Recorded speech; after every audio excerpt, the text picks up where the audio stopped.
What constitutes formal learning? Is it a classroom, a book, or a teacher? Until a little over a year ago, I thought that I knew what it meant to be educated. And what I had known was lackluster. I left Western Washington University after 2 years, feeling oversalted, yet undersaturated.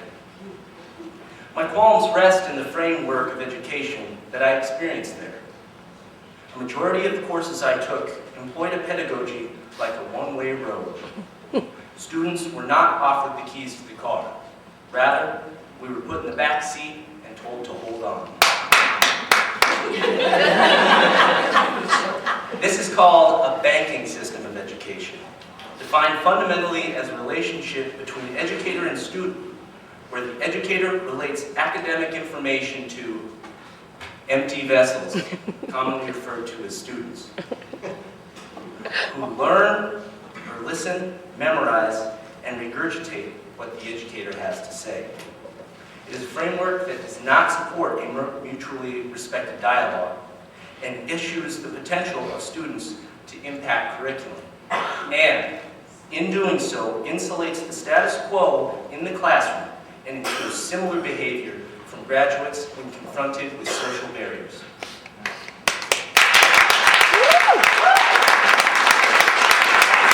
When people refer to education as training, as brainwash, you're referring to that system of education, Amen. not the evergreen system. And I want to make one thing clear. This framework, as I experienced, it was not this severe nor consistent with every course that I took. In fact, I will hold on dearly to several of my professors' words. The history and culture of America's indigenous, as taught by Lakota professor Danny Rowe, or the Woodring College's Kate Wayne, who taught me the very definition of status quo. Ultimately, however, I transferred because I was unsatisfied. I felt like there was very little place for Alex Tapia at Western. I feel very passionately about how my education should be administered. Why shouldn't education be a dialogue? What's wrong with what I have to say? Don't my experiences count for something? Amen. I often felt disconnected due to the banking system, and I approached my education with indifference. I must be honest with all of you. When I arrived at Evergreen, Tacoma last winter, it was not my intention to invest any more time and effort than was necessary. I did not approach this campus with excitement. Rather, I came to fulfill credits to jump through the hoops for that BA. That first quarter, I took a course titled Propaganda and Persuasion with Professors Spates and Shepard. And it was in that classroom that Evergreen revealed itself. Little time passed before I realized this is not the sort of school where you sit back and listen. Now you guys tell me, is this the sort of school where you keep quiet? Heck no! No! No! This is the kind of school where you say what you mean and you mean what you say. Amen! You know, I found that something really incredible happens when you say something in an Evergreen classroom. People listen. Yeah. Your professors, your colleagues, they react, they support, they'll challenge and investigate your ideas. It's beautiful, it's learning, and it's rare. Anyone who spent time in any other academic institution will say that what Evergreen Tacoma has is a precious and rare academic culture, and it's shared by very few institutions. Evergreen is not a banking system. Each and every student's voice may be heard. Every student is offered those keys.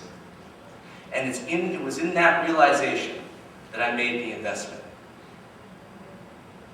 I sat in a crowded classroom that first quarter. Professor Gilda Shepard stepped to the center floor and she said, "A camera is a weapon." Woo! A camera is a weapon. What does this mean? You know? I had an idea. It was out there, but I had an idea. What does that mean?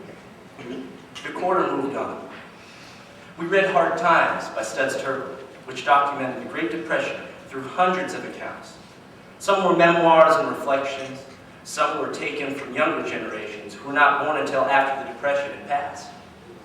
The book contained testaments by the poor, by veterans, the wealthy, the homeless, news reporters and business owners, freight train riders, and Hooverville residents.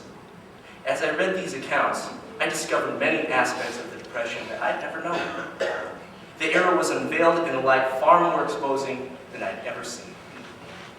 For instance, I had no idea that some people were made extremely rich during the Depression. I thought everybody was poor. And I started to recognize that my perceptions are incumbent on the evidence that I've seen of the Depression. Black and white photographs of Hoovervilles, red lines, crumbling buildings, those hopeless expressions of mothers and children, men broken by the system. This is how I perceived the entirety of the Great Depression. This book showed me evidence that history is as finite as the conscious recognition of experience.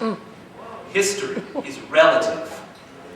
And when an image, a soundbite, or any record of the past is commissioned to represent a broad and popular perspective, it becomes a weapon. A camera is a weapon. It becomes an influence and should be thoroughly investigated. This is only one of the lessons that I've learned within these walls that I'm about to leave. I am satisfied with my Tacoma Evergreen experience, and this can only be attributed to the orientation and direction my professors and faculty have expedited in this facility. Evergreen Tacoma has aided my success, and as I am ready to be done, I am touched by an air of sadness knowing that my time here is coming to a close. Thank you.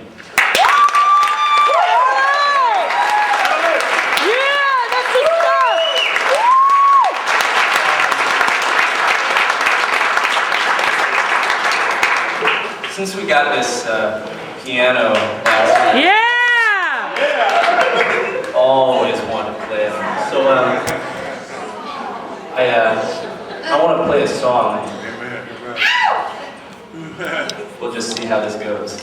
It'll go beautifully.